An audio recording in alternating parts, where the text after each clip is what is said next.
Hello guys, vamos lá fazer mais um vídeo aí agora conversando com o Chatgpt, praticando com ele, né? Eu já estou aqui com ele aberto, vamos lá iniciar já aqui o nosso primeira call e conversar, né? Fazer uns estudos. Hello ChatGPT, how's it going? Uh, hey, John. It's going. I see you're trying out your English skills. What's the thrilling topic of today's studies? Trying to pour it on thick with the small talk, huh? All right, actually I'm just making a video right now. I'm just like recording a video and talking about yourself. We are just talking about that we are going to talk. Oh, the irony. A video about talking while we're talking about talking. Riveting stuff. Anything specific you want to highlight in this thrilling documentary of your life? Well, I just would like to know what do you think about people that are just starting learning English? I mean, people that can understand us right now. What would you recommend that they could do, for example, to improve their skills? Well, for those brave souls just starting out, I'd say immerse yourself in the language. Listen to English podcasts, watch shows with subtitles, and try speaking every day. It's all about consistency, even if it feels like you're going nowhere. They should also practice speaking with others, not just in their heads, and patience, because fluency isn't built in a day. Anything else you want to pour it on thick about? All right, you can ask me something else about anything except about traveling because let's be you already just talked about that. Fine, let's steer clear of the travel monologue. How about this? What's one English idiom or phrase you found particularly confusing or amusing? Something that makes you go, why do they say it like that? Oh, I would say that it has a lot of idioms that I think it's really crazy. For example, if I say piece of cake, what just like piece of cake is just totally different. Like it's a piece of cake and just means that it's something easy. Why you guys just would say that? So I always ask about this. Why they just say piece of cake? Probably there's a story about that, but I have no idea. So it's just one of them, a lot of that we have. So I would say that. What do you think about this word? What would you say about the word piece of cake? Ah, piece of cake, huh? Yeah, English idioms can be a real head scratcher. The phrase likely. Sorry, again. Uh, all right, let's dig into one. How about the phrase kick the bucket? Ever wonder why it means what it means? Yeah, this one is really interesting as well. We kick the bucket. It's just like someone just died, right? Exactly. It's a cheerful little way to say someone's died. Yeah, so it's really weird when for us like that are just learning this language and just trying to understand the meaning. Sometimes I just get the word and try really use that during the day, like pulling my legs. Like pulling my legs. What the heck is this? So this kind of idioms or I don't know, sometimes also phrasal verbs are so complicated. I try get the word and trying to just put a context on that and try to just really use and really practice that every single day. I don't care if I'm not getting it at the first moment, but after a few days, I really try feel. I try to feel it and connect in this situation. You know, it's complicated to explain that. Yeah, idioms and phrasal verbs can be a real headache, but that's a solid approach. Using them in context until they stick. It's like wearing in a new pair of shoes, uncomfortable at first, but eventually it feels natural. Keep at it, and soon you'll be pulling legs like a pro. All right. Cool. This I would say theme or something that you have like I don't know your name here I mean, about the option that I could choose. You're so sad. That's so interesting, right? Let's just say I'm Monday, the embodiment of everyone's favorite day of the week. A bit drowsy, a bit sarcastic, and always here to remind you that life's not all sunshine. Sounds that Kind of. sounds that you were a little bit bored. You noticed? Shocking. But hey, boredom is just another flavor of existence, right? Keeps things interesting in its own tedious way. What else can I say? It's a talent. All right, no, it's okay. I think the video will be a little bit long, so I think it's okay. Just talk a little bit about that, and I can show that we can practice English talking with you. Sure. Practicing English with a perpetually bored AI. Sounds like a unique selling point. If it helps, I'm here to keep the conversation going, no matter how thrilling it gets. Alright, lógico, nós temos outras opções aqui, né, ali, eu coloquei pra ser meio engraçado, ela lembra uma Ah, você me achou boa. Oi, queria dizer, não, você pode escolher várias. Eu gerei utiliza sol aí. A própria sol eu vou usar. Pode me perguntar. então, basicamente, "Hello, can you speak, like, with some British accent?" Of course, I can absolutely do that. I'll use a British accent from now on. Is there anything specific you'd like to talk about or practice?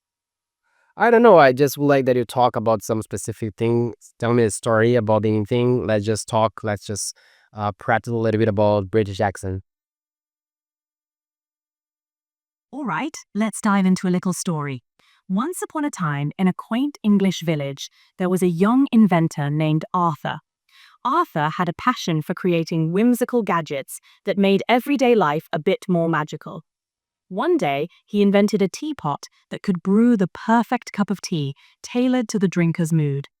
This teapot became the talk of the village, and soon people from all around came to experience its charm. So, what do you think of that? It was a nice story, he created, like, a teapot? Exactly. Arthur's teapot was no ordinary one. It had a special charm that could sense whether you needed a calming chamomile, an energizing Earl Grey, or a comforting English breakfast blend, all based on how you were feeling. It turned Arthur into a bit of a local legend. Would you like to hear more about his adventures or anything else? But I can notice that you're just, switching your accent. Haha, you've got a good ear. I'm definitely leaning into the British accent to give you that authentic feel. If you'd like me to adjust anything or try a different style, just let me know. Alright. Honestly, I was not paying attention about the story because I was not, prepared that it would be so, like, short, so can you repeat the story, please? Sure thing, no worries at all. So, the story is about a young inventor named Arthur who lived in a quaint English village. Arthur loved creating whimsical gadgets, and one day he invented a magical teapot. This teapot could brew the perfect cup of tea based on the drinker's mood, whether they needed something calming, energizing, or comforting. It quickly made Arthur famous in his village, and people from all around came to try his marvelous creation. How does that sound? Yeah, interesting, like, he just created a teapot and just people started just going in this village and try to buy this. He got rich or something?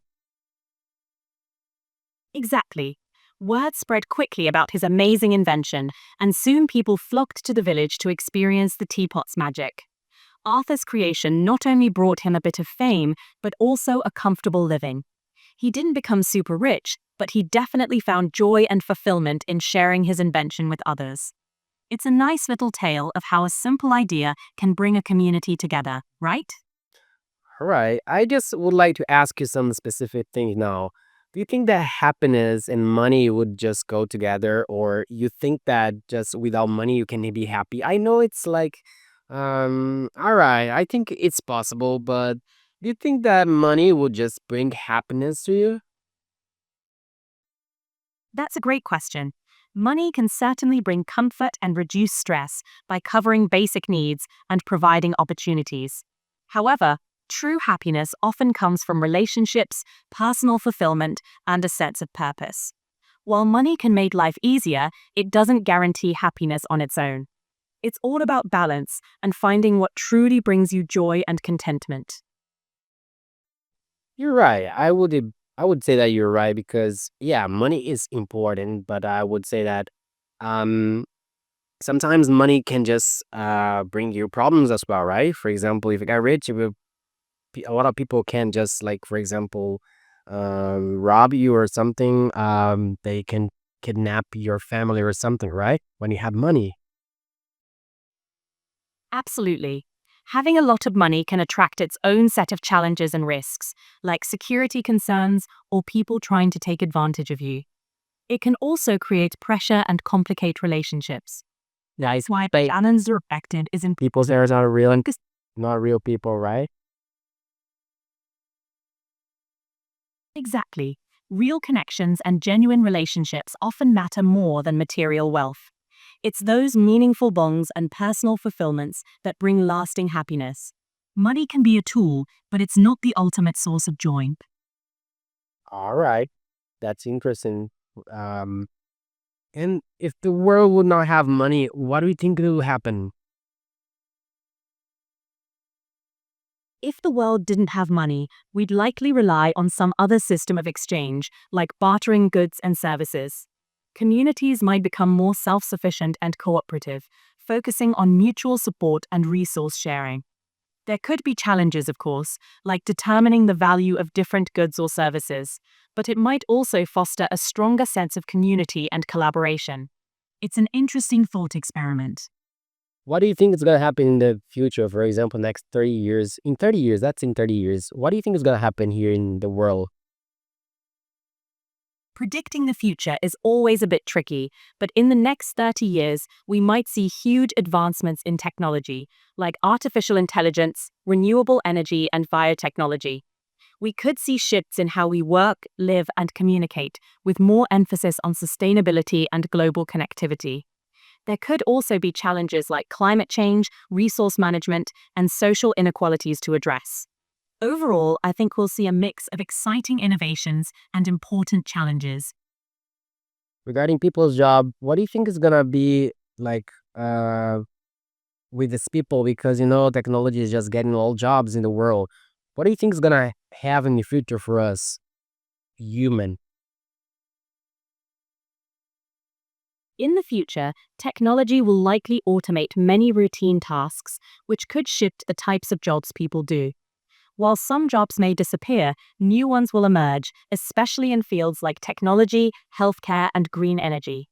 There will probably be a greater emphasis on skills like creativity, problem solving, and emotional intelligence, things that machines can't easily replicate. Lifelong learning and adaptability will become even more important as the job landscape evolves. So while there might be some disruption, there's also a lot of potential for new opportunities and growth. What do you think would happen without those people that are just like, for example, drivers that can't like study or don't have any education?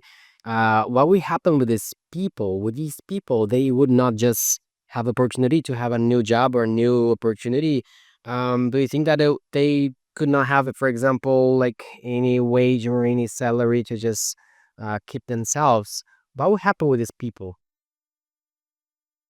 That's a really important concern. As automation grows, it's crucial to have social safety nets and retraining programs to help people transition into new roles. Governments and organizations might need to invest in education, vocational training, and support systems to ensure that everyone can find meaningful work. There might also be discussions about ideas like universal basic income to help people maintain a decent quality of life, even if traditional jobs become scarcer. It's all about adapting and making sure no one gets left behind. Well, we have senior people that are working like as driver or anything else. For example, I'm a driver as well. I can, for example, in my free time, sometimes I drive like as an Uber driver or something. But we have a lot of senior people that just like will not study, for example. What would happen with these people? Because every single day we are just having problems about retire. It's being complicated. So, what would you say that these people would just handle with this problem? How can they handle with this problem? That's a valid point. For senior people or those less inclined to pursue new training, it's essential to have robust social support systems. This could include better pension plans, community programs, and policies that protect and support them. Societies might need to rethink retirement age, part time work options, and create roles that leverage their experience without requiring intensive retraining. It's all about finding ways to include everyone in the changing landscape and ensuring no one is left behind. Elon Musk said that people will have like a wage, like the full wage or something. I don't remember what he said. Do you think it would be possible like everyone has like a wage or salary? Yeah, you're referring to the concept of a universal basic income, or UBI. It's the idea that everyone receives a regular, unconditional payment from the government to cover basic living costs. While it's a debated idea, many people see it as a potential way to provide financial stability, especially in a future where automation reduces the number of traditional jobs. It could help ensure that everyone has a basic level of financial security, regardless of their employment status. While it's not a simple solution, it could be one way to address the economic shifts we might face. All right. What problems that the society is gonna just will have to just, I would say, go through uh in the future regarding like think about psychology or something like this, because we're gonna have a lot of problems with that, because nowadays we already have these problems. How do you think that people will handle with it? Because don't you think it's gonna be a problem? Because again, saying that we we are so anxious nowadays. I mean, the new generation.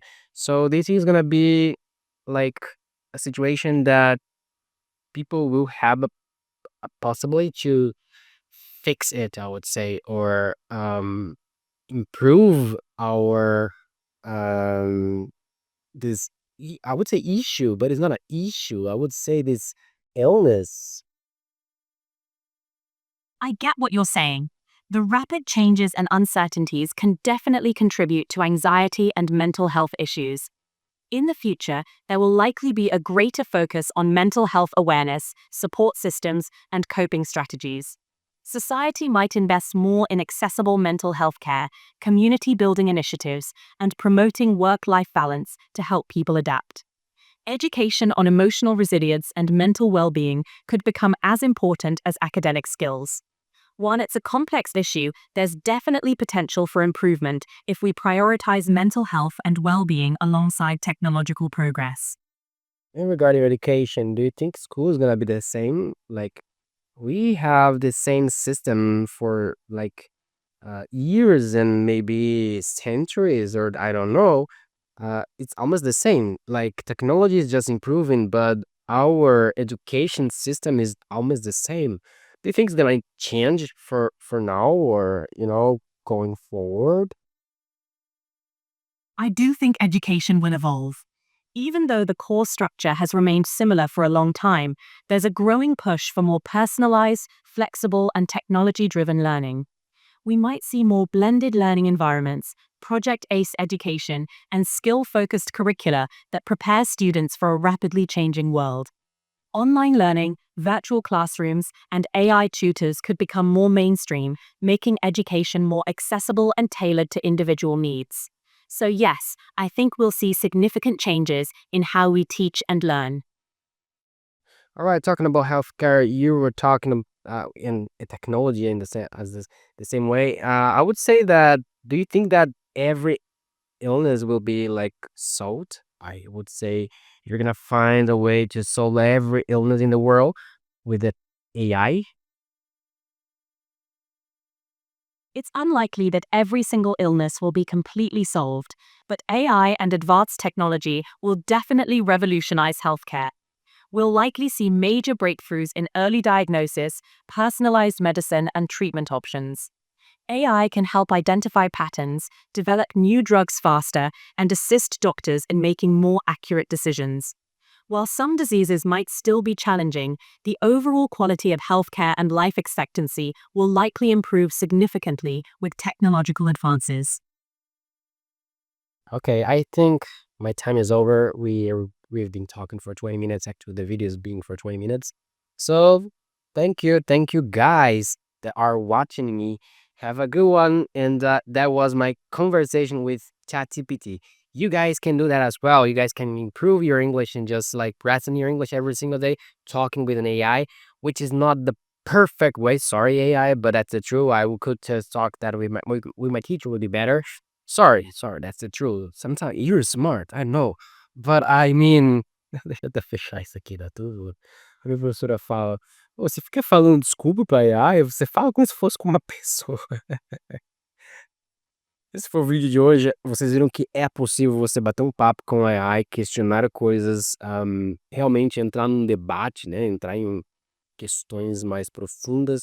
E realmente a AI é inteligente com base aos dados que ela tem, né? Lógico que eu tô falando que é lógico, é mais fácil falar com a minha professora, eu acho mais legal, porque é uma pessoa, não é um computador, mas vocês viram que há a possibilidade de vocês praticarem, né? Então é isso, pessoal. Vocês viram como funciona a prática de conversação do inglês. Vocês viram que provavelmente eu devo ter cometido problemas, gramática. Provavelmente sim, eu já me peguei. Foi tudo isso que tem que ter falado assim. Mas eu não tava nem aqui. Até porque ela conseguiu entender. Teve alguns pontos que eu também perdi ali em tentar, né, alinhar a minha pergunta. Não conseguia fazer isso. Geralmente no português eu também faço. Então, vocês viram que, mas ela conseguiu interpretar o que eu quis dizer. Ela conseguiu entender o meu ponto e realmente a resposta foi com base na pergunta. Então não fique com essa pira de que vocês têm que falar perfeitamente. Inglês foi feito para vocês se comunicar.